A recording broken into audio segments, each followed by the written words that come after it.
All right, so and you're not on the YouTube page, are you? You're not. No, I am, but I have my thing turned down. uh, okay. Page, are you?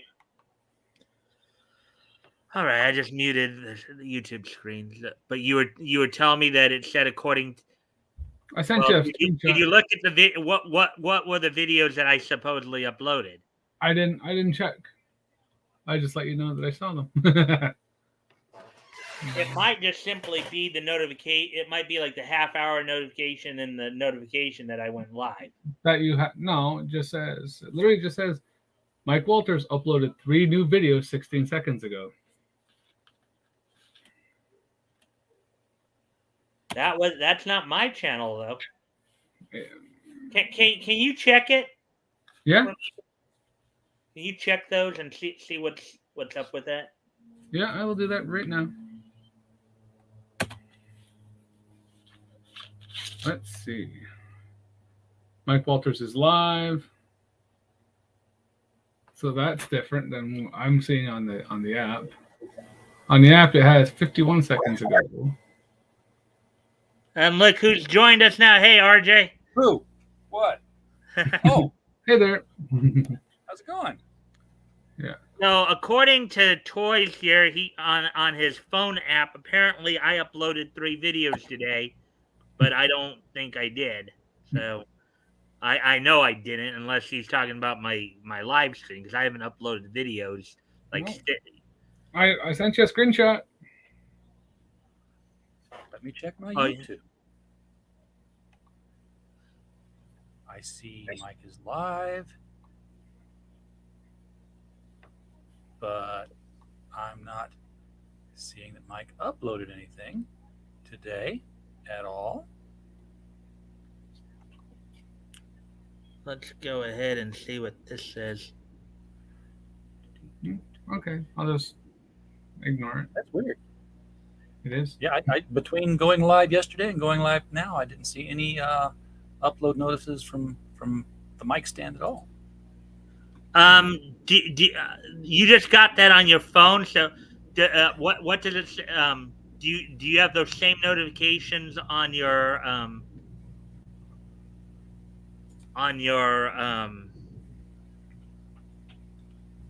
You have those same notifications on YouTube on your YouTube page?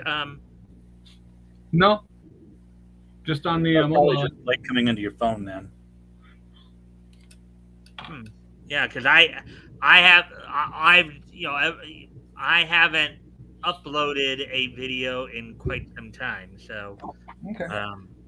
Probably you missed the live notices because YouTube was just YouTube, and when they finally caught up, you were being notified about the replay, the upload versions of them.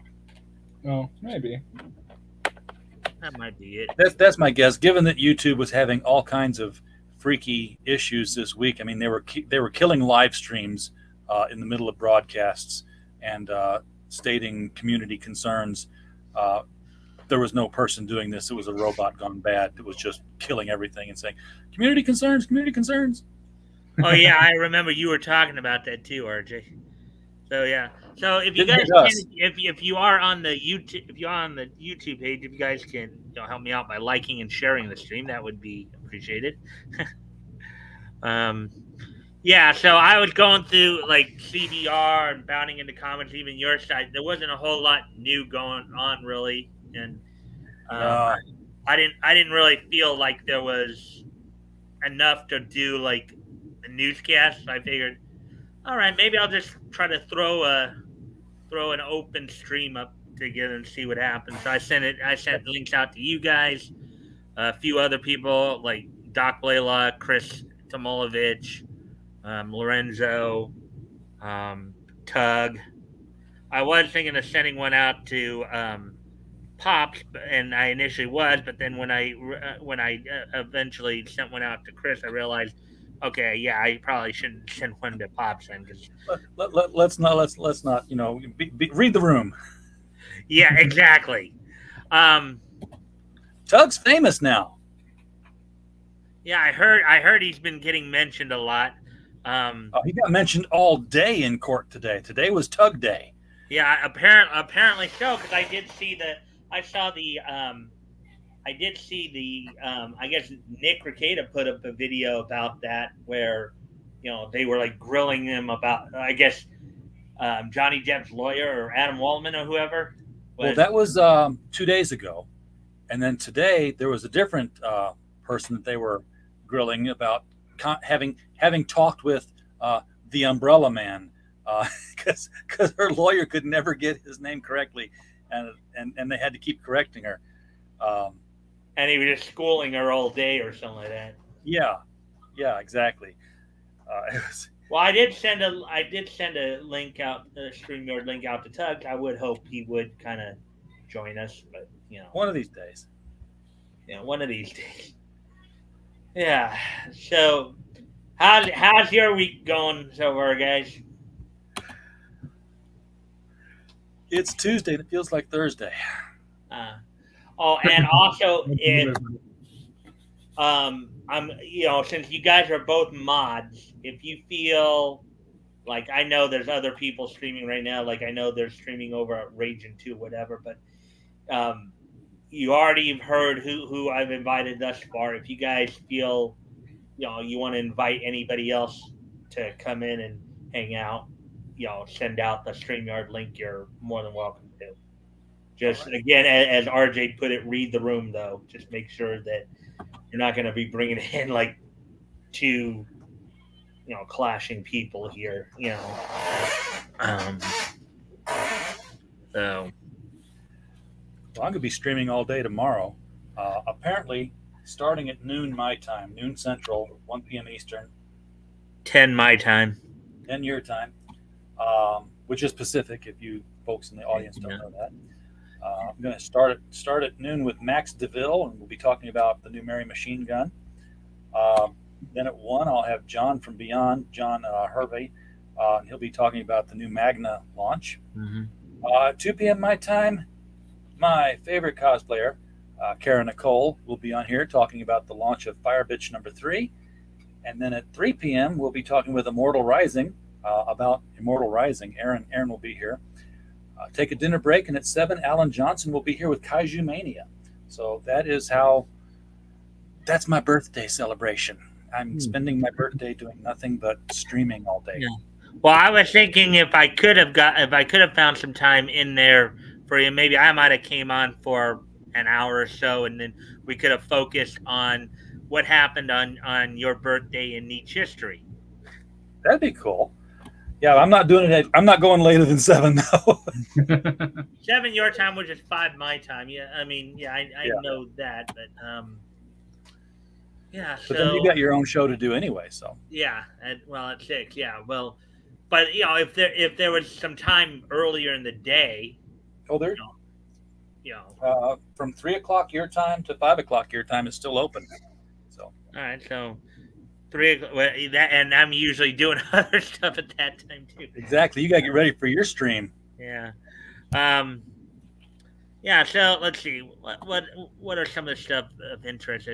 Oh, RJ, did you hear about the interview Neil Gaiman did recently?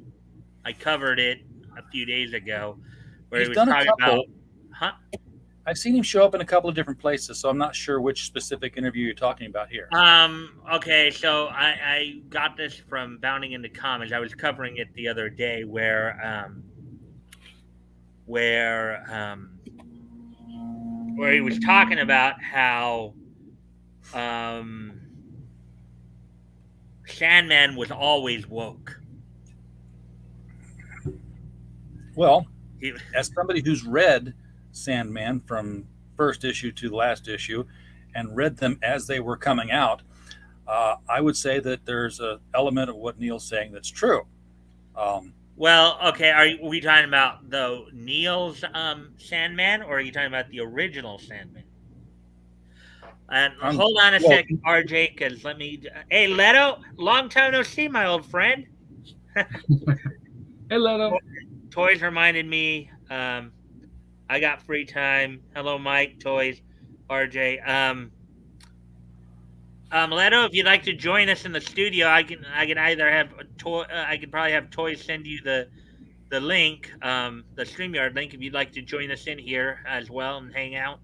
Um, so, and of course, I do appreciate any and all like. Sorry about that, RJ. I didn't mean to interrupt you That's there. okay. To cut your thoughts out there, but saw Leto head. I know I'm either too tired or. Oh no, not today, my friend.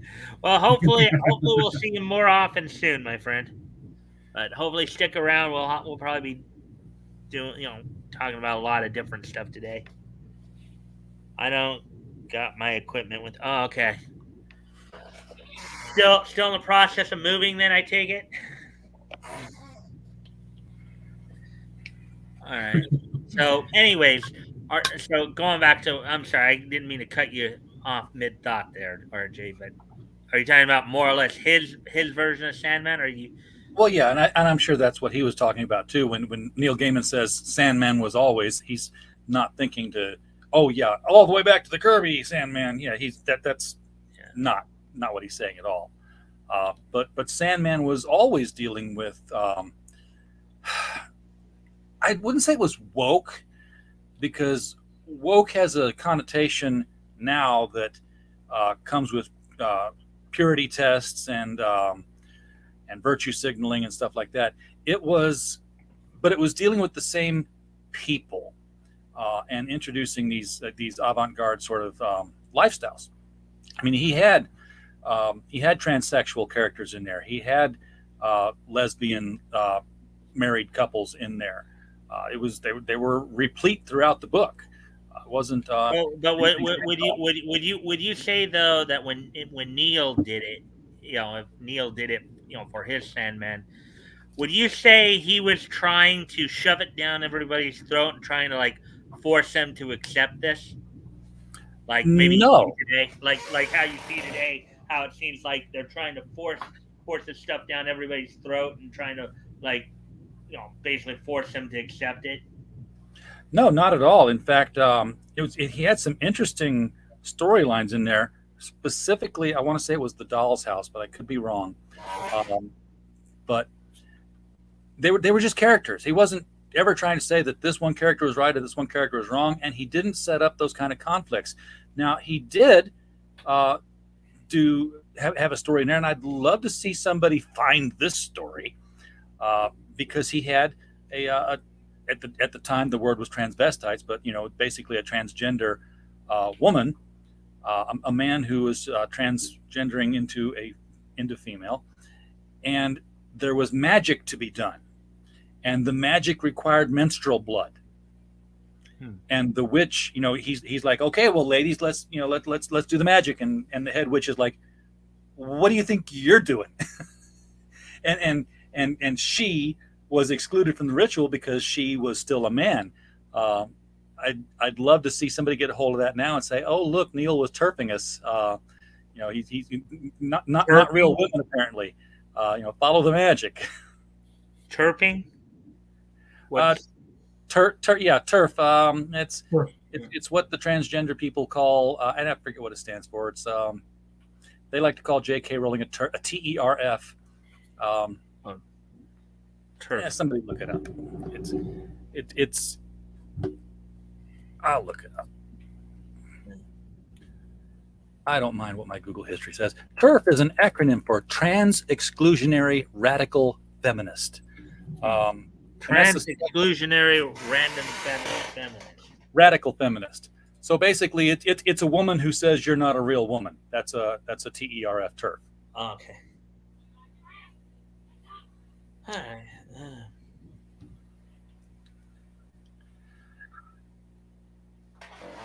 right. Yeah. Yeah. I mean, because he said, "Well, I went woke and I didn't go broke." Well, he didn't go. That's just it. He didn't go woke. He didn't tell the readers, accept this, or you're stupid, or you're bigoted, or you're racist. They were just. But now apparently he seems to be jumping on that bandwagon a bit there with the interview I saw. Because yeah, and that's the thing that Neil's missing on this is that woke isn't the cast of characters. Woke is the message you deliver with the cast of characters. Neil had a diverse cast of characters who happened to be encompassing of all sexual identities. He wasn't saying, and this is the right one, and if you don't accept them, if Neil was being woke, then the witch who I just mentioned, who was rejecting the transgender woman because she was still really a man and therefore couldn't participate in these moon rituals that were for women only, that witch would have been castigated and talked down to and eventually kowtowed into allowing this person to participate. That's what a woke comic would have done. Yeah. Instead, the funny thing is, though, how would that have even been possible if he was still physically a man? It doesn't matter how it's possible. Woke doesn't care about what reality is. Woke cares about what people feel. Well, that's kind of the part of the problem, though, is that I often say that as I do. In terms of my ideological values, I tend to be more of a Christian mindset, and basically believing on what a lot of what the Bible says. One of the things I always point out with that too is that oftentimes with our own humanity, with our own human reasoning, we could very easily justify any behavior, good, bad, or indifferent. Yeah. And we do it for thousands of years. Leto had a comment for you there, RJ. I saw that. Thank you, Leto. Appreciate it. Yeah. But it's Sandman obviously did not have a Christian mindset. I talked with Neil when he wrote American Gods, and American Gods was people, all the different gods that were being worshipped and brought over to America, and I posed the question to him. I was like, so which God do you worship? And his response was basically, he worships all of them. He wasn't going to commit, which was pretty cagey of him. I don't blame him for. So he's polytheistic. Neil, he might have been polytheistic. He might have just been trying not to be pigeonholed into anything. I believe at one point he and his ex-wife. His previous wife, rather, I should say. I don't know the term to really use. Were Scientologists. One of them was a Scientologist. It might have been his former wife. Yeah. And yes, Leto, I did talk to Neil Gaiman. I kept him on the phone for about 45 minutes, and I can even find a link to that interview, and I will pop it over here to the private chat for Mike to throw out there. It was a long, long time ago, and I can still remember when. Oh wait, that's a different song.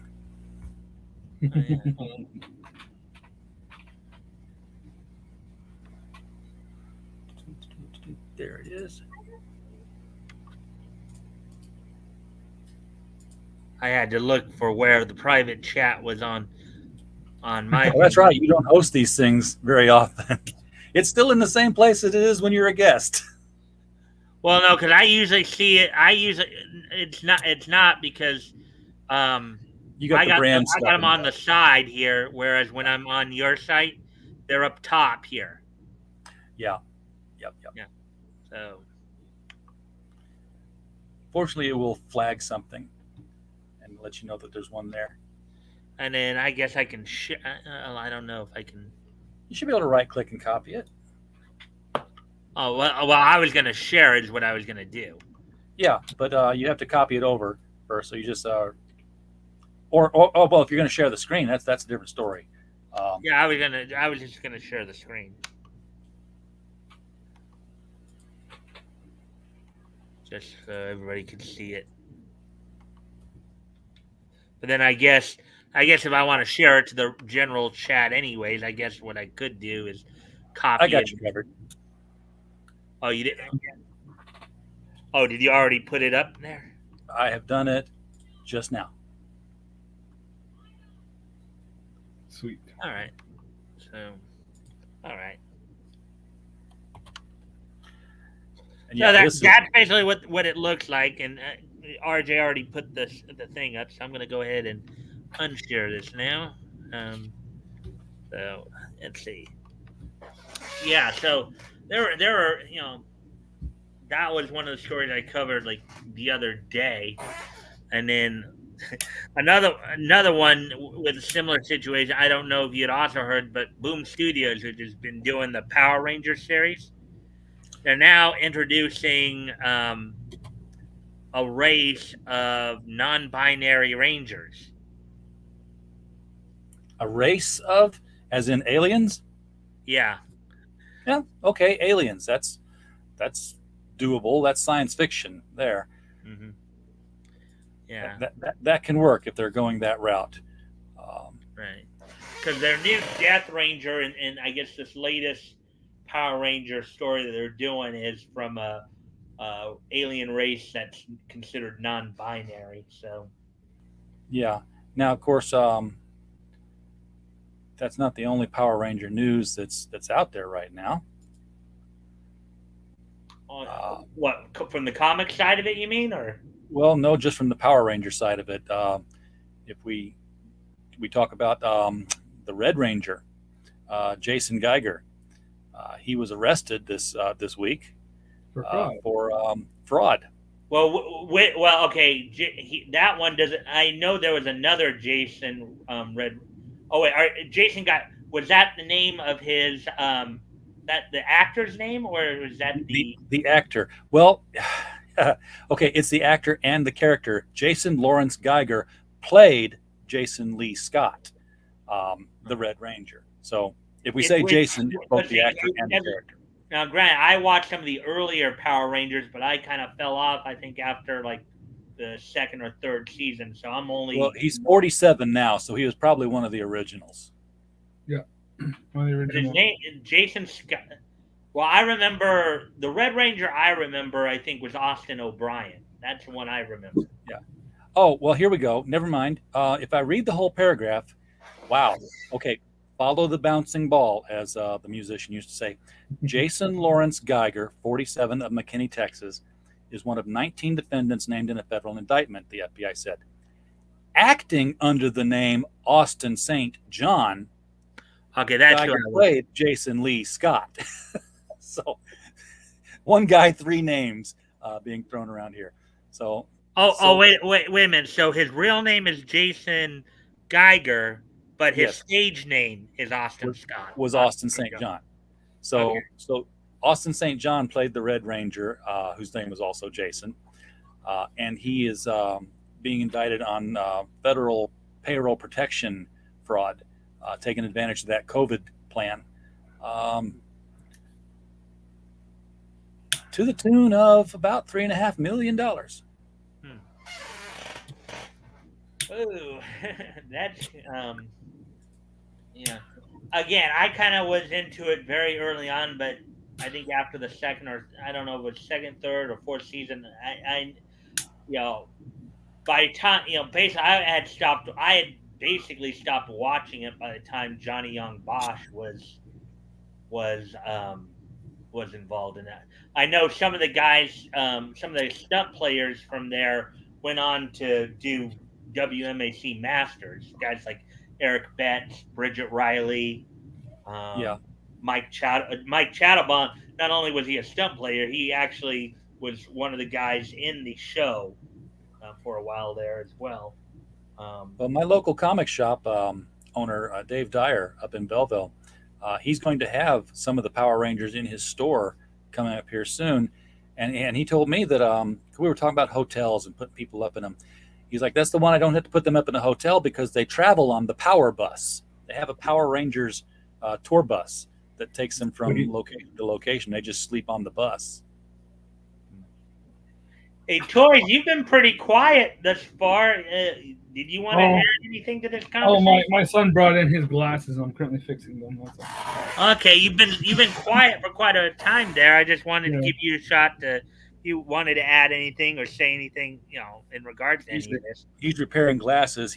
We're lucky he's not cursing because I've repaired glasses before.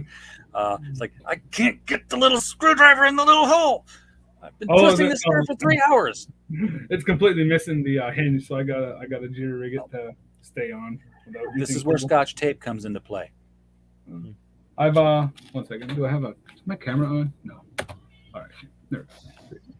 It's on. It's on. There you go. Yeah. Not bad. That'll work. Yeah. I like the color scheme on it. Yeah, the green. Yeah.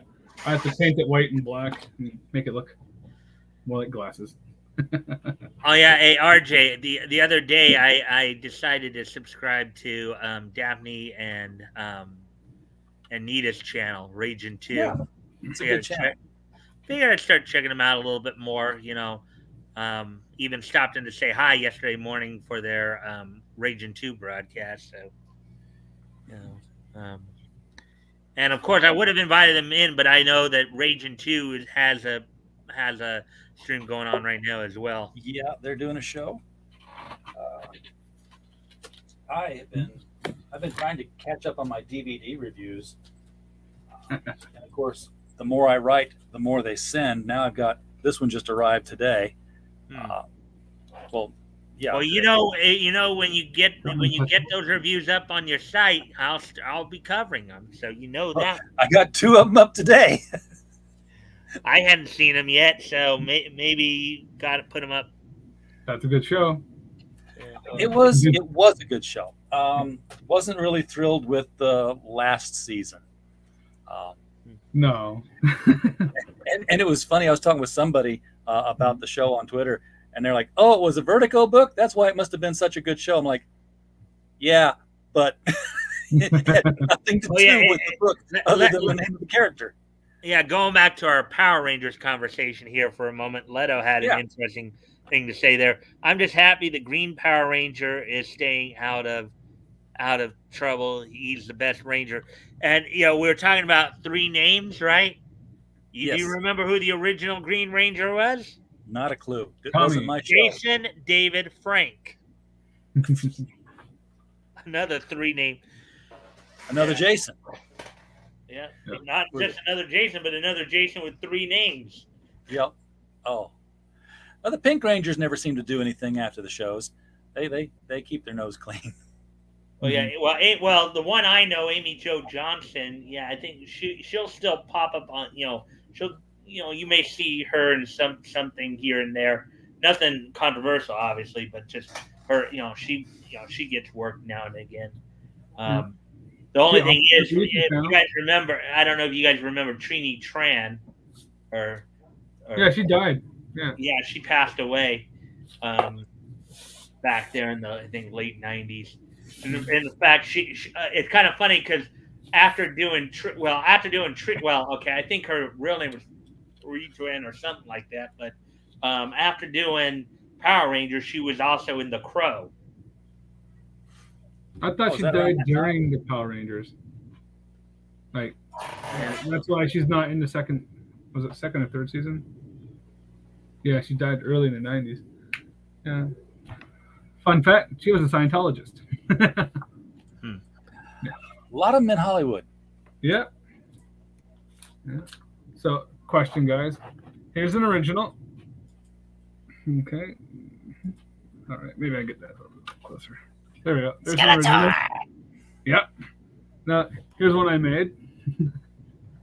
I sculpted it. What'd you sculpt it out of? Super Sculpey or? Nope. I did something weird. I sculpted out of sponge. I just soaked it in. I soaked it in Gorilla Glue, and then I just started chipping away at it, and I'm flying into the painting process. Yeah, actually. Okay, the actress's name who played Trini was Thuy Trang, and she passed away September 3rd, 2001. That's a long time ago. Yeah, it was. That's like 22 years ago, almost. So are you gonna lacquer that head so that it can't be chipped away anymore? Now that got it to the point where you want it to stay? Yeah, I've already got a bunch of lacquer on it, and I started painting. Okay. Yeah, that's awesome. Yeah, it was funny. It was like do a coat, then go run downstairs, let it dry, then run back upstairs, do another coat, let it dry. I used to I used to engage in that. I've still got some action figures packed away in a box that I made. I'll This be was, of right course, back, guys. Chloe's barking, so I got to go okay. tend to her real quick. So I'll be right back. This was, of course, back when they weren't making an action figure of everybody in the DC universe or the Marvel universe. I'll never forget. I was in the kitchen. My wife walks in. I'm standing in front of the oven, over the stove. She's like, "What are you doing?" And she walks around, and I'm holding an action figure by its foot, with his head in boiling water. She's like, "I don't want to know." But, I'm just boiling this action figure's head, because then it just kind of pops right off when you do that. And, that's how you change heads. But God, what do I have? I made an entire Starman line of different characters. I took a Dick Grayson from Batman and Robin, and I turned that into a David, the Ghost Starman. So I had I don't even know what cape I had, but I had one that was like riddled with holes and was ragged. I painted that one red. Gave him the costume. I left the mask off. I can't recall who I made Ted Knight from, but I remember cutting the plastic to give him the little fin on top of the head, and all the accessories that you got from the Total Justice line. All you had to do was cut a handle off of something, and there you go, power rod. Just hold it. It's got all kinds of carvings to it. I made the fancy power rod for Jack Knight. I made him from a Superboy figure. And I super sculpted the glasses onto him, the goggles, and painted those. And then I painted the multi-pointed star on the back of the black jacket, and painted the pants the right color. Turned a Psylocke into a Phantom Lady, because she was part of that Starman line as well at some point. And I even turned out a Prince Gavin. And who was the kid in Arizona, Texas that was going by Starman for the guy with the brown hair? The only one I didn't make was the blue Starman, Michael. Oh, okay. That sounds like a lot of fun. You should post that sometime. If I can find him. I even made one of the Mist, the second Mist, his daughter. Oh, okay. The one who was naked all the time. Well, this was real hard to do. But no, I painted her, flesh colored. I found an action figure that was, where the costume was seamless, so it would be easy to do. Painted all flesh colored, and then I lightly misted it with white paint, so it was a little bit, more misty looking. And then I stretched out cotton, and I just embedded her with a little bit of cotton stringing, so it looked like she was in a cloud. Oh, sweet. That sounds like a lot of fun. I'd watch that. That'd be fun to watch. I'd never be able to do it again. And besides, now DC's if we had the character, we've got a collectible action figure of them somewhere. Yeah. Well, actually, that does remind me of another situation that I, of course, reported on. I think I may have talked about this with you already, or Jim, maybe on your stream as well. Did you guys hear about how Marvel is licensing Stan Lee's likeness?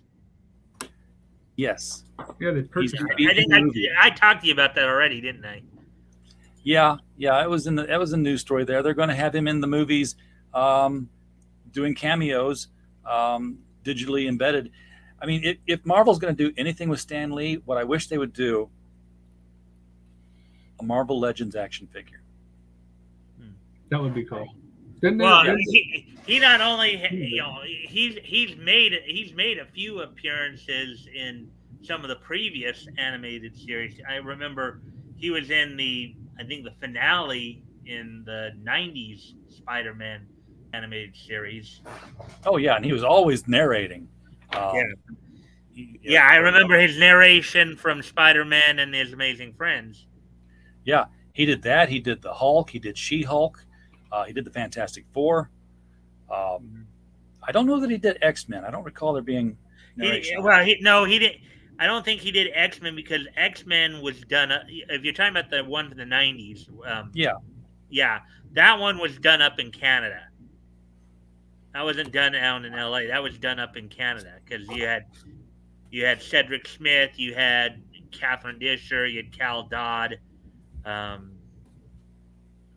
Allison Court. Has that follow-up series ever aired anywhere yet? I hear a lot of talk about X-Men 90. 97? 97. I haven't heard anything in a while about it. I remember back when they were talking about it back towards the end of last year, how there were a number of things, like a couple articles I think I kind of remember that the Allison Court was coming out saying she didn't want to voice Jubilee again because she wanted to let an actual Asian American or Asian Canadian voice do that. And I'm not completely sure, but I think one of the producers or one of the associate producers of the show had a tweet where he came out and said something along the lines, "Yeah, Trump's your boy." Well, no, it was like F Trump. Trump's your boy? Well, F you too. Yeah, I remember him. And they've said, the show's going to be more topical than the series was. And people are like, well, there's the death knell of the series. Yeah. We won't have any and again, we talk about woke stuff. We talk about the idea of putting politics and ideology in the entertainment. It's always been done. I mean, even going back to Golden Age. Yeah, politics in a story is a story element. Making the story politic is political. What they're doing now. Yeah, making the story political. Yeah. And Leto, I know Psylocke was good as she was, perfect as she was, but the thing about the Psylocke action figure was that she was smoothly sculpted. So between her and Poison Ivy from the Batman Forever, I could make any other female superhero that was needed because there wasn't anything to trim off. No permanent accessories on the costume. And Stan Lee is a legend. That would be sick. And if Marvel really wanted to make money at it, they wouldn't sell a Stan Lee legend figure. They'd sell him out by part. Get your arm in this box. Get your leg in this box. Oh, get your head in this box. That'd be cool, actually. But because they do that with the characters that honestly they wouldn't be able to sell if they were sold by themselves. Like make your big Mr. Hyde figure. No one's going to go out and rush out and buy a Mr. Hyde figure, but if you're going to build it and get all the other characters, then sure, yeah. And I don't know if I turned to Psylocke or Poison Ivy.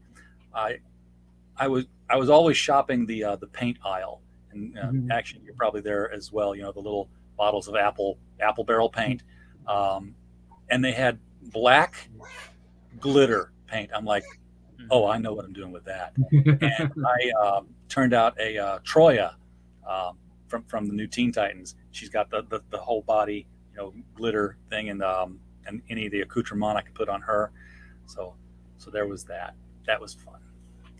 One of the other things I used to do with the toys, and I never got around to finishing this, but it was a started idea.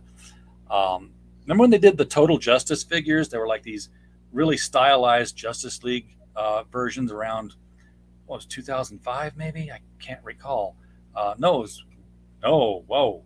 Further back than that. It was like 97 when Total Justice was out, because I was in North Carolina. I tried to make bases for them, and I would go into the Hobby Lobby section and get different shaped wooden pieces, just a piece of wood cut into a circle or cut. I took a square, and if you take a square and you make it into a diamond, and then you cut about an inch down, you've got a Superman shield. And I did that, and I painted the S on it, and I lacquered it up, and I put the little pegs where I wanted his feet to go, and I could stand him on that. I remember I did the Superman, I did a Green Lantern, and I did a Batman, and then I never did the rest of them. Going back to the Stan Lee thing for a moment. This actually also, I mean, look at what Leto said, and that kind of got my mind. Selling the body parts. Yeah, that's exactly what the headline would be too. And if they did do it, that's exactly the headline I would put on a promotional article about it. Marvel makes deal to sell Stan Lee body parts in plastic form as add-ons to your Legends figures. I thought they did a Stan Lee statue though at one point, and I never got around to getting it. It was like I'll have to look, because I remember asking my comic shop, I'm like, "Get me this," and like, "Yeah, good luck." I think I have seen Stan Lee action figures though. Yeah, at the comic book store just in the city next to us. Yeah. Oh, they have two statues. One of them sitting, one of them standing, and they go for $240 on Amazon or $62.17 on eBay. Hello. Excuse me while I click through here. Yeah, going back to the 90s Spider-Man series, I remember that Stan Lee's wife, Joan, actually played a significant role on that show as Madam Web. That was kind of interesting. On what show? The 90s Spider-Man series. She was pretty heavily involved in a couple of arcs there. That was still animated though, right? Yeah. Yeah. Okay. Yeah. She lent her voice to the character Madam Web, who at one point was actually trying to prepare Spider-Man for that continuity's version of like the Secret Wars and the Spider Wars arcs. That would come out towards the end of the series. Yeah.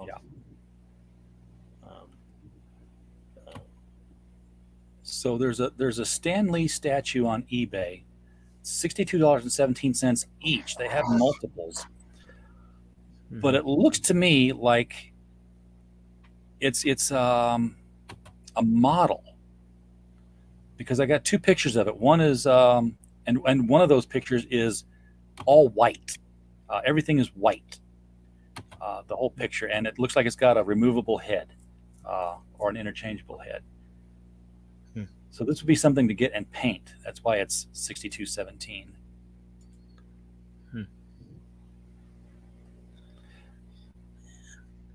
And I guess Toys is muted for some reason. Guess he's busy doing something. I hit my shortcut key to mute by accident. Yeah, the statue is on Amazon for $240. So there's a model, and then there's a statue that's kind of like the model. The statue is just him sitting in a gold leaf chair with his glasses on. The model is him wearing, he's sitting in a similar chair, but he's wearing the Infinity Gauntlet, and he has Captain America's shield and Iron Man's helmet and Spider-Man's mask and Thor's hammer all kind of laid around him on the base. Yeah. Hey, Chad, welcome to the stream. Tonight we're doing something a little different. We're doing kind of an open stream. I asked, RJ from Critical Blast and Toys, one of our mods, come in and join me, and I had hoped to have some other panelists here, but none of them had responded. So as of yet, so hopefully, we're just opening it up a little bit to, because it doesn't seem like there was much news. Cool. All right. So hopefully you'll enjoy the conversation. Yeah. Did you see the Mego Stan Lees? They're actually pretty cool looking. I didn't see Amigo Stan Lee. That would be cool. Yeah. This would be one of the newer Migos, obviously. Yeah. There's also an action figure. Yeah, I see it now. I see a couple variations even. Red sweater, yellow sweater, beige sweater. It's pretty cool. 8-inch Mego figures, pretty cool. Yeah, I loved the Mego figures when I was a kid. Yeah. Now, Chad, if you want, if you have any questions or any comments on what we're talking about, feel free to chime in. Always welcome to chime in.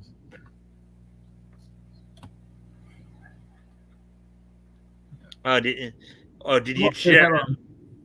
They have a Marvel Legends 80th anniversary Stan Lee with Captain America's shield.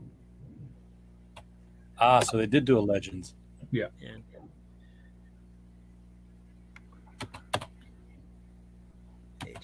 Hey, Robert Roberts is here. Hello, Robert. Hey, Robert. Hey, Rob. Welcome to the stream, man. We're just kind of hanging out tonight. Just a little and toys. You can share those links in the. I don't know if you already are or not, but you can share those links in the regular chat as well if anybody else wants it. Yeah. You wanted to share those with everybody else as well. Remember, you're a mod here, so I forget. Oh, my link's too long.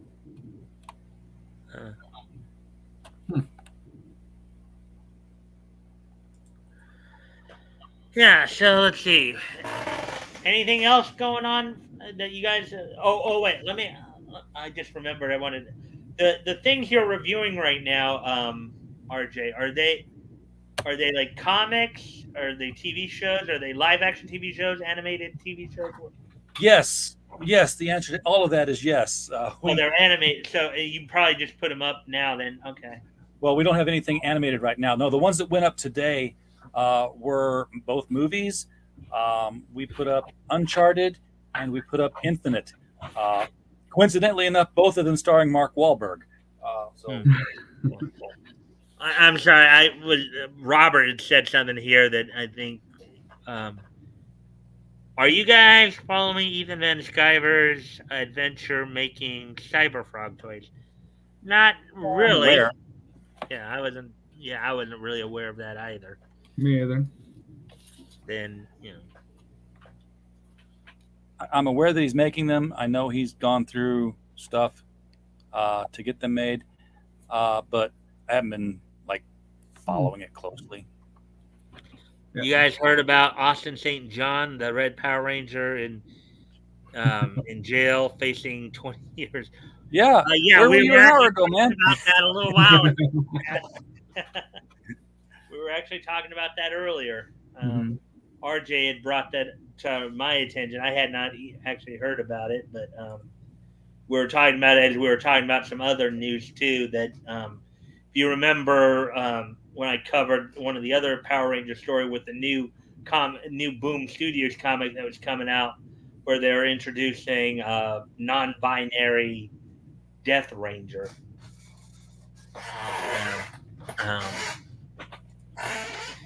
Yeah, so let me see. What else? Leto's telling Chad that we just talked about it. Yeah. Let's see. What else could we talk about?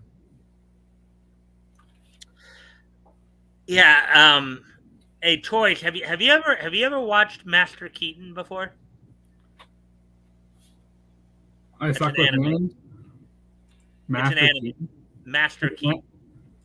I don't think so, but as soon as I pull up some art, I'll tell you if I have. Yeah, it's an interesting one. It's kind of about a guy named Taichi Hiroki Keaton. He's kind of a jack of all trades. He's an insurance agent for Lloyd's of London. He's an archaeologist. He was formerly in Britain's SS. Episodes all episodic. It originally came out in Japan back in 1998, and then I think Ocean Studios did the dub in the early 2000s there, with Ted Cole providing the voice of Taichi Keaton. I'm rewatching it as part of my anime block. One of my anime blocks. So, I just. One of the appeals about it, it's not what most people are used to seeing, like with either the full-on action adventure shonen stuff, or it is more slice of life, but it's more it's interesting to say the least. Excuse me again, guys. So I gotta go tend to her real quick. I'll be right back. I did see Netflix was pushing Cowboy Bebop on me. I bypassed that. I was like, no, thank you. I haven't seen the anime version, so like, I could come into this unsullied and see if I like it or not. But yeah, I came into Uncharted without knowing that it was apparently a video game series prior to that with multiple installments. It's like, because there was a scene, and it was obvious that they were spending time here that didn't contribute to the plot. And they're talking to this guy on the beach, and he's like, they're walking in from the ocean. They just fell out of a plane, and barely survived, getting the chute pulled in time, blah, blah, blah. He's like, "You guys okay?" He's like, "Yeah, we just fell out of a plane into the ocean." He's like, "Yeah, been there before." And like, okay, I got to look this up. And it was the guy on beach was Nolan North. Yeah. And I guess the big deal was that, Nolan North voices the main character in the video games, the character that Tom Holland was playing in the movie. So it was Sweet. a neat little aside that they, paid fan service to the fans. I like when they do stuff like that. Yeah, I do too. So speaking of Netflix, okay, all right. So I've like almost completely washed my hands of the Masters of the Universe Origin series of toys. I took everything that I had got, and I just like put it in a pile and just said, "Here, have it for less than half the price that I paid for everything." And why? Because I don't like them. I kept one thing, and that's when I stepped away, I heard you guys were talking about Netflix is still pushing their Cowboy Bebop live action. Oh yeah, it's live now. You can watch it. Yeah, I thought, didn't they cancel that? Nope.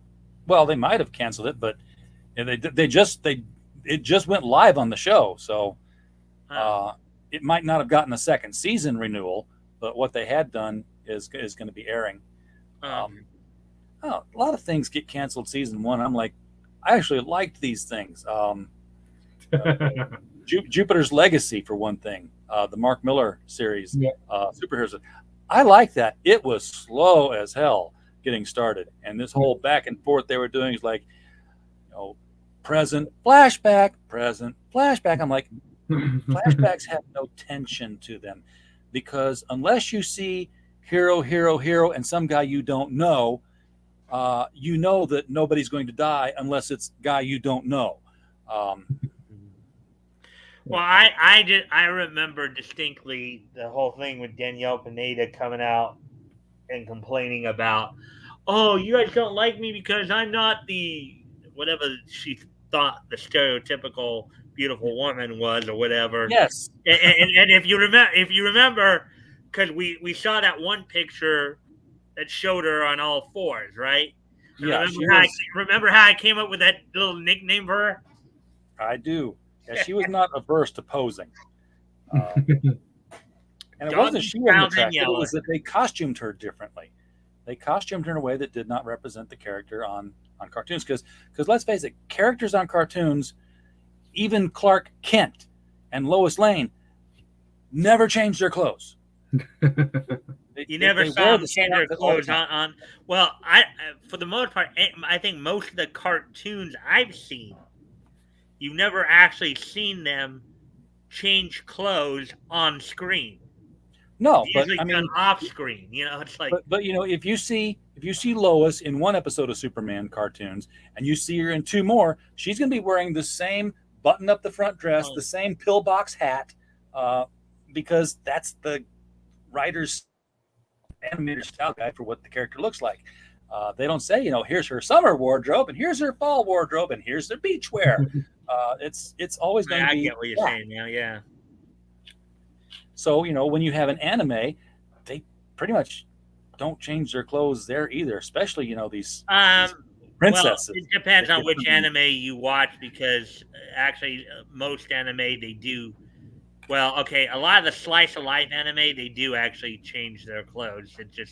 And sometimes you do see them actually on screen do it, depending. Okay, but how many of the slice of life animes do you know that where the characters aren't wearing a school uniform? There are a couple. Let's see. One that comes right off the top of my head. Shingu Secret of Stellar Wars. Okay, so that character wears something different frequently.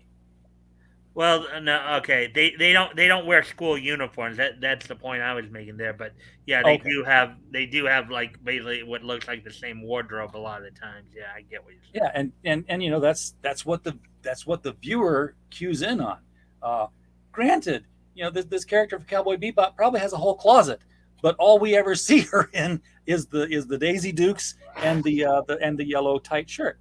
So that's what we expect to see in a live action. We expect to see the cartoon.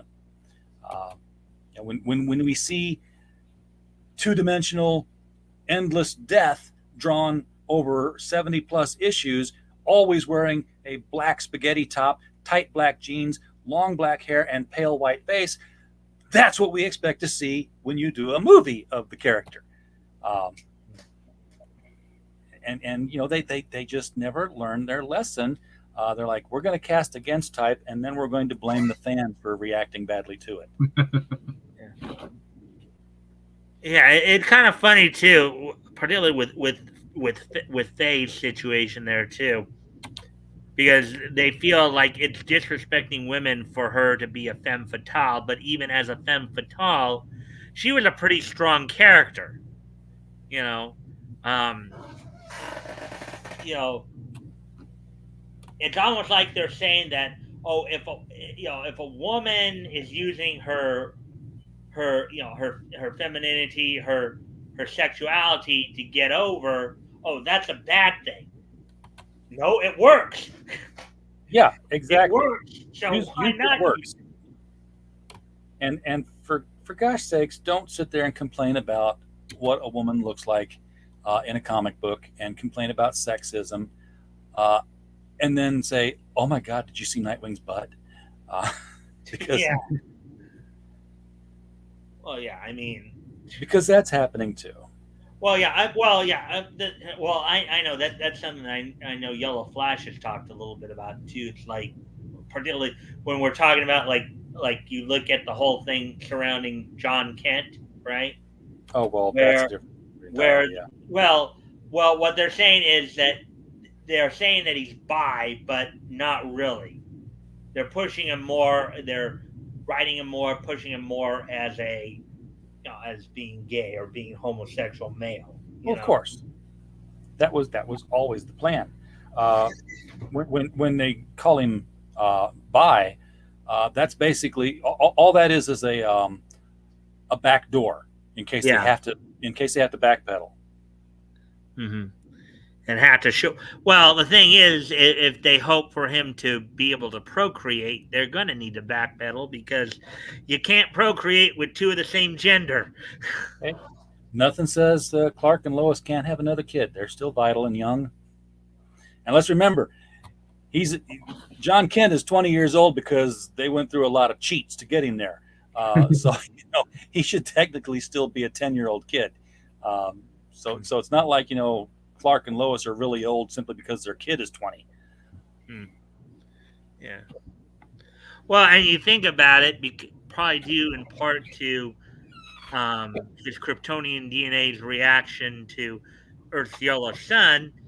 You can imagine, among other things, Clark's aging process is probably slowed down quite a bit compared to. Oh well, sure. His is definitely he's going to live a long time. Lois doesn't have that advantage, though. I mean, and it's her eggs. Even though I have yet to get to like the 80s yet in terms of whenever I've gone back to comics history. So I haven't read as much. I've seen some panels, I've seen some visions, but you look at Earth 2's Superman and Lois Lane from that. Earth 2 Superman looks like he's still in his 50s or 60s. Lois is in her 80s, I guess, or whatever. Yeah. Well, they did that with all the Justice Society members because it's like they got put into a time warp where they were kept younger for a while, at least at their age. So they get out and all their wives are a lot older than they are. I mean, let's face it. Jay Garrick was a grown man in World War II. He was a college student in World War II. And he's still running. I understand it. He would have been graduating in 1939, as I understand it. Because, well, okay, Jay Garrick debuted in Flash Comics #1 in 1940, and they were already saying he was like 22 by that point. So he was starting to go to school in 39, I guess. Which we, as Toys Wells know, and as I told you too, we're now into 39 on our historical comic retrospect. So we'll be starting our February coverage this Friday. You asked if I'm covering comics. We will have a comic book review up this week. I don't know what day. This arrived. This is Impossible Team Up number B from Carl Kiesel, the guy who created King Shark and I believe was responsible for creating the Superboy character after the death of Superman. Connor Kent? You mean Connor Kent? Yeah, the clone. Mm-hmm. Yeah. So this is a fun book. Impossible Jones is the female character there. She is a thief with Plastic Man-like powers. That's her ability, stretch and change shape. She's a thief, but people have mistaken her for a superhero. So, including the superheroes have mistaken her for a superhero, which makes it a lot harder for her to pull off. Well, yeah, like DC over the years has picked up a few elastic heroes because, of course, they created Elongated Man, and they also had picked up Plastic Man from Quality Comics after, back in '53 after. I mean, they picked up a number of those characters from the Quality universe. The team that would become known as the Freedom Fighters, Blackhawks, a couple of the titles that they had also for GI Combat and Heartthrobs. Those went over to DC after they got those up from when Quality shut down. I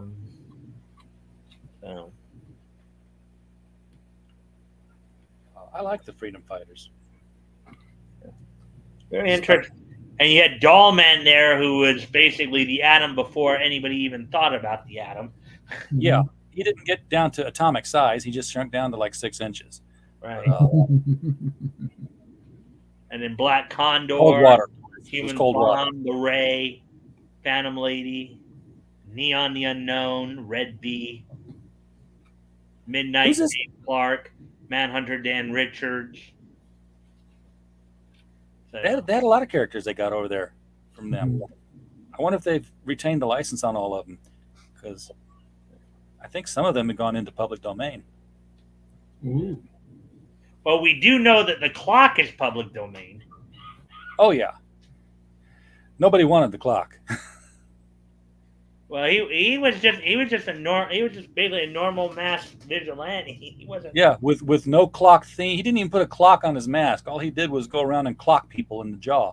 And he got clocked a few times. Just a few, but he fortunately he had that super glued napkin on, so it never came off. Toys, who is this standing in front of you here? What was that? Oh, this is the new animated series Skeletor. It's battle armor. Oh, he had a helmet on. That's why I couldn't. Yeah. Now, it might be the camera. It's probably but I'm going to say that. There's with the color of that green. I'm guessing that glows in the dark. I actually never checked. Because it looks like phosphorescent. No, it's the way that light hits it. But it is translucent, so you can actually see right through it. Yeah. Yeah.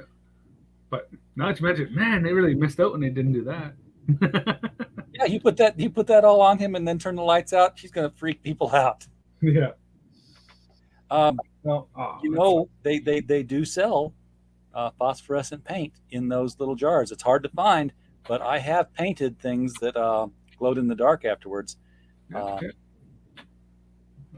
you go. Yeah, I'd get a second one of those figures, and I'd give all those pieces a couple of coats, because that glow in the dark paint dries transparent. Yep.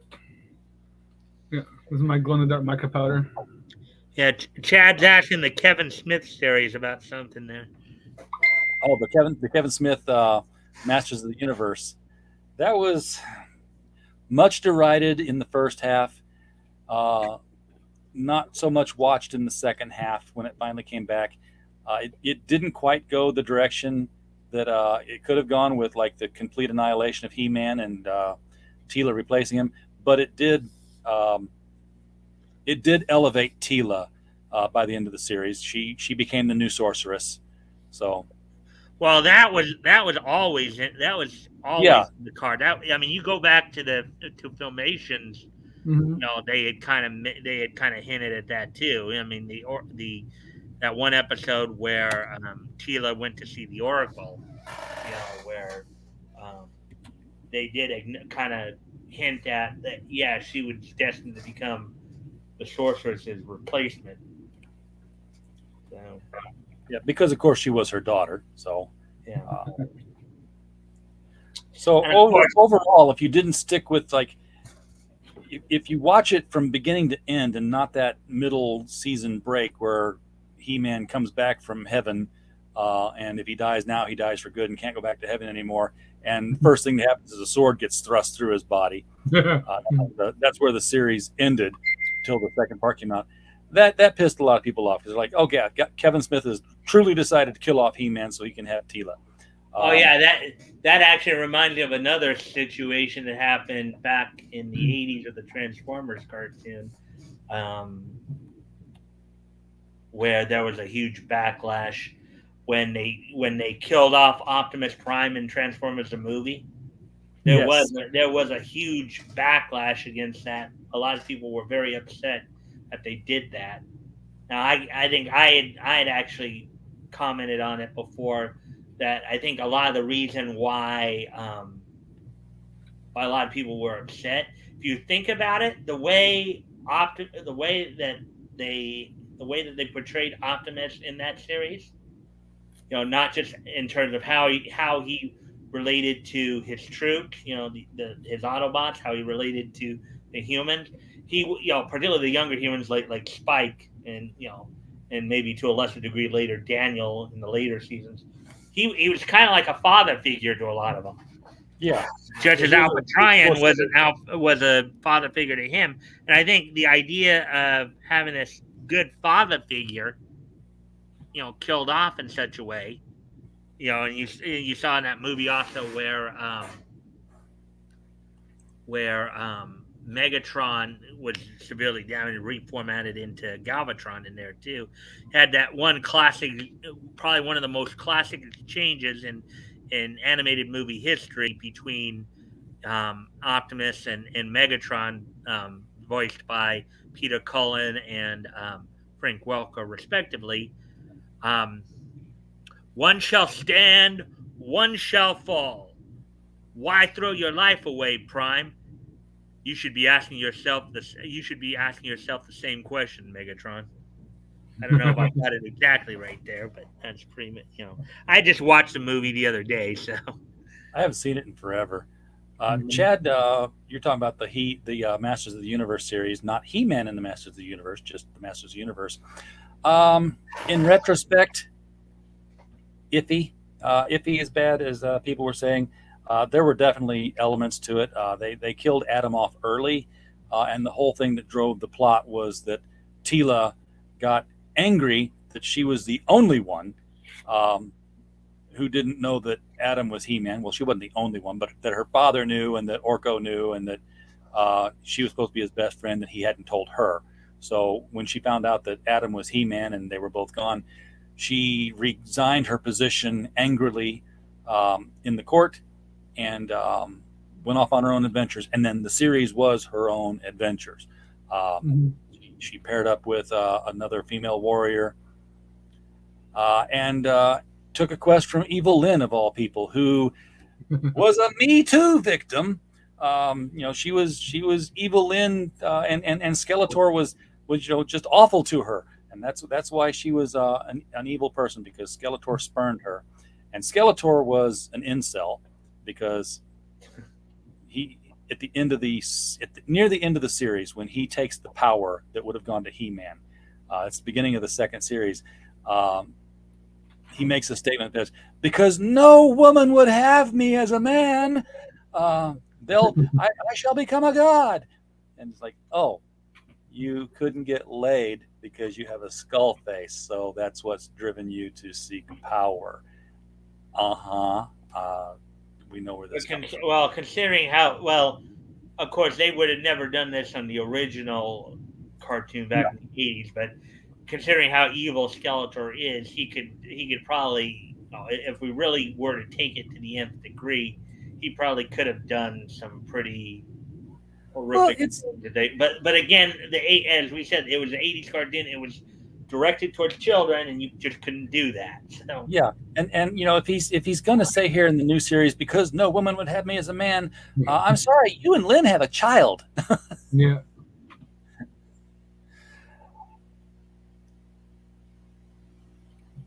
Make it out to be, yeah. So, we're already over the hour mark already. So. Yeah, we are. I'm feeling it. I know you just got done with a stream just before this with Anthony Stokes. Anthony Stokes, yes. We talked about Decay, second book in his series of New Orleans set zombie. Well, not a zombie story, a revenge story, more like The Crow. Very much more like The Crow, but with the New Orleans and voodoo. I remember watching The Crow and The Crow 2 and The Crow TV series Stairway to Heaven. I was big into those movies back then. And then of course Brandon Lee's sister Shannon Lee went on to also do WMAC Master. She was host for that first season on there. So that was all pretty. I think it was the second Crow movie that Bree Trang was involved in. Yeah, well, it's not like they could get Jason Lee. Yeah. Don't you mean Brandon Lee? Oh, Brandon Lee, yeah. I'm stuck in Power Rangers land. Everybody's name is Jason from now on. Yeah. What's his name, Jason? Yeah. Well, there were a lot of Jasons associated with Power Rangers because, as I mentioned earlier, the actor who portrayed the original Green Ranger was Jason David Frank. Mm-hmm. So, yeah. Let's see, what else can we talk about here? We got Thunder. You got Thunder where you're at in Arkansas there? Yep. Oh, yeah, that reminds me, too. I believe you got the primaries going on in your state tonight. Not that we're going to go too deep into that, but I know it's happening. I didn't know. I was curious if you voted or not. You don't have to. I'm not in a residential status where I could vote because I don't get any utility bills here. I'm basically long-term rental. My official residence is still back in Illinois, even though I don't live there. Okay. All right. Let's see. Oh yeah, here's something else I covered last week too. More from the anime side of it. Toys, I don't know if you were here when I was.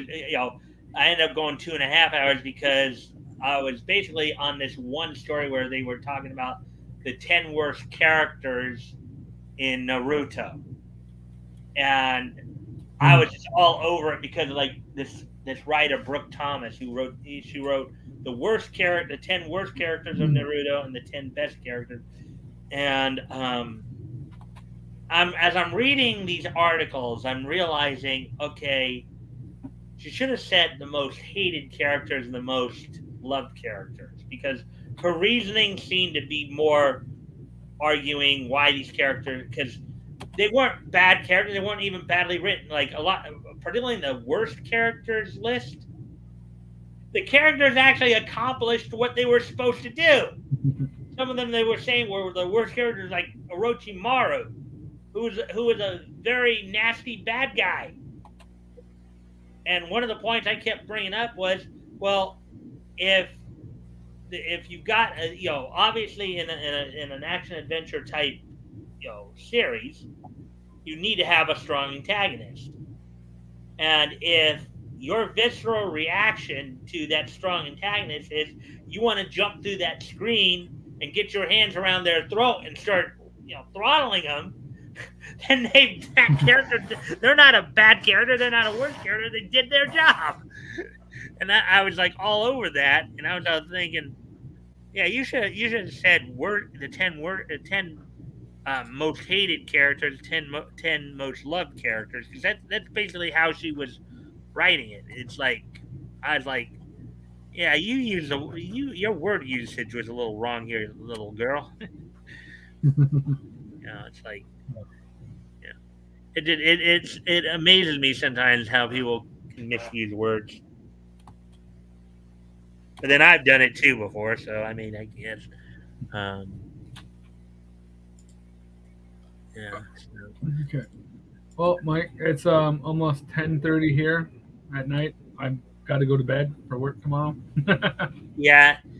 Yeah. And it would seem we're starting to run out of topics to talk about, anyways. Unless there's anything you guys had on your mind that you wanted to bring up, anything we hadn't.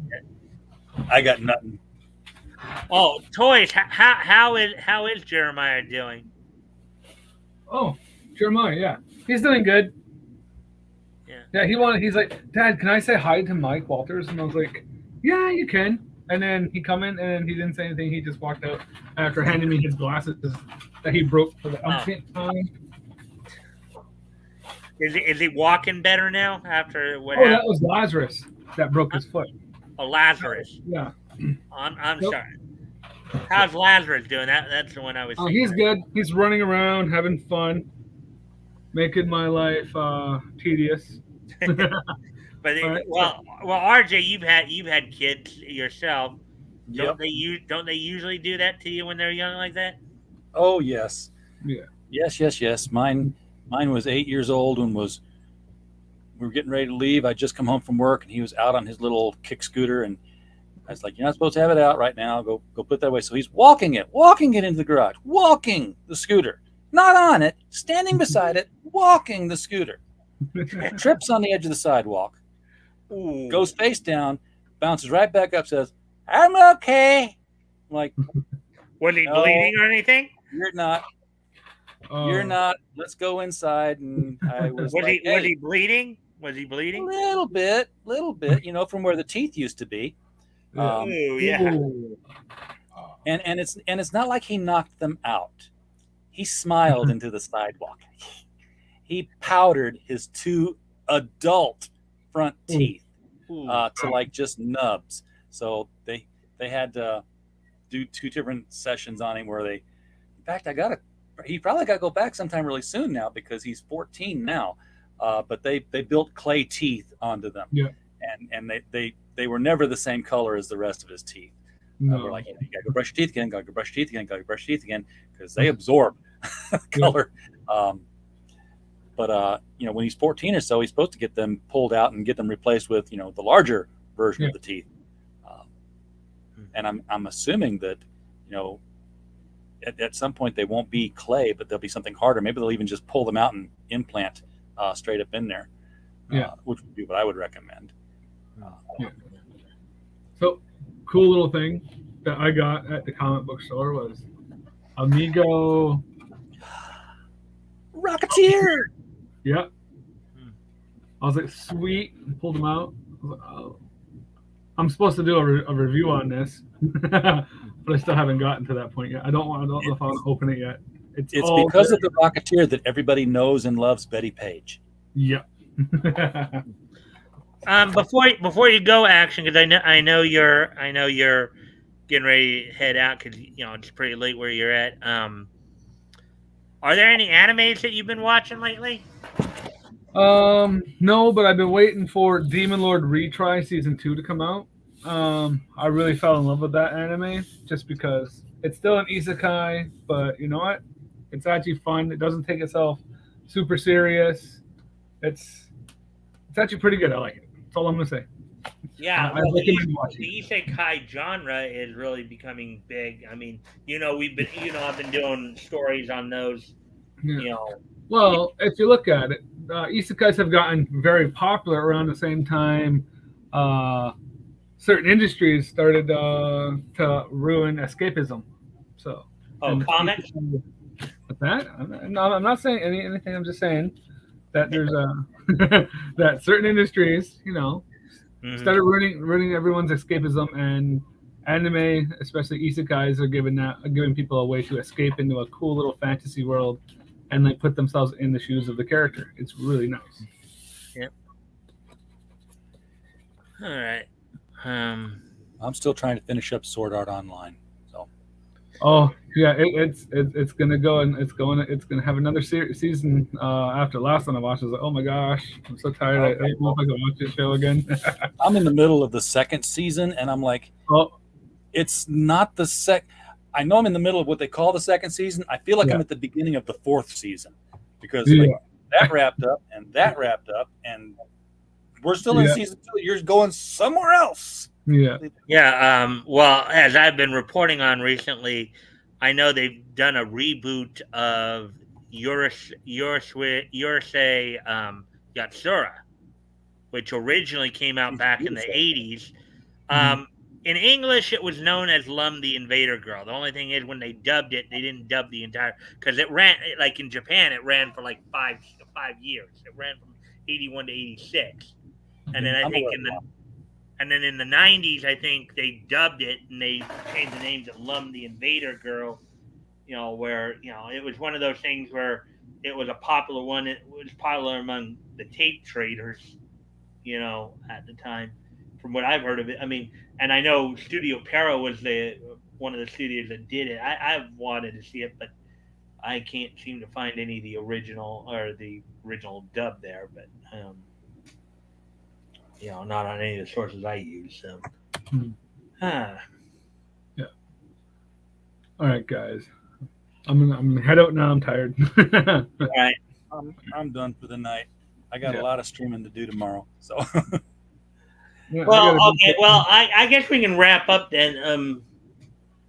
RJ, if you wouldn't mind, I guess I can start to wrap up, and then if you don't mind sticking around a couple minutes, RJ, just want to talk about some stuff off screen. I'm here.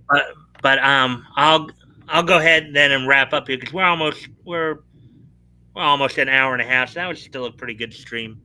All right, guys, we're gonna start wrapping up here. What we're gonna do, of course, we're gonna do what we always do at this time when we start to wrap up. We're gonna do this day in each history. History. All right. So, anyways, today being May 24th, 2022, let's take a look back at this day in each history. And first off, we're going to go back 40 years ago today. Is on this date 40 years ago today, a Charlie Brown celebration, which was the 23rd primetime animated television special based on the Peanuts cartoons by Charles M. Schwartz. I believe from what I read, this was actually the first one that actually was a full hour. All the ones prior to this were like, I think, half hour. So this one was the first like hour long Charlie Brown animated special. Bye, Toys and Mike, and bye there, Letta. Hope to see you back again soon. Anyways, and now moving ahead in time to 2006, which was 16 years ago, as on this date, back in 2006 here, through their Vertigo imprint, DC released the 220th issue of Hellblazer, edited by Jonathan. This is chapter 5 of the Empathy is the Enemy story arc, written by Denise Mina, art by Leonardo Manco.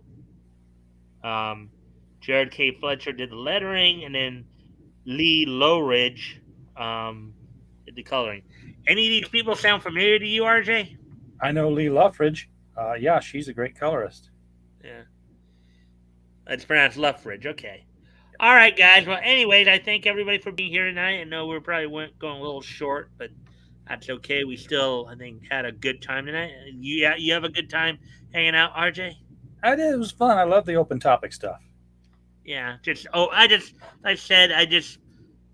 I was looking through the news stories. There wasn't a whole lot there, and like a lot of it was more like what's coming up in certain episodes or certain issues. It was more plot driven, not as much like release stuff. So I just figured, let's do a little change of pace here. Let's do something a little different. Yeah, should do these every once in a while. Yeah, I've thought about it. It's just I'm just trying to figure out exactly how to do it though. Just because, well, I'll talk to you more about that after we sign off. This is how you have people on. And you're like, what's going on? Well, did this. That's how. Yeah. Anyways, all right, guys, and don't forget this Friday, of course, is our historical comic retrospect.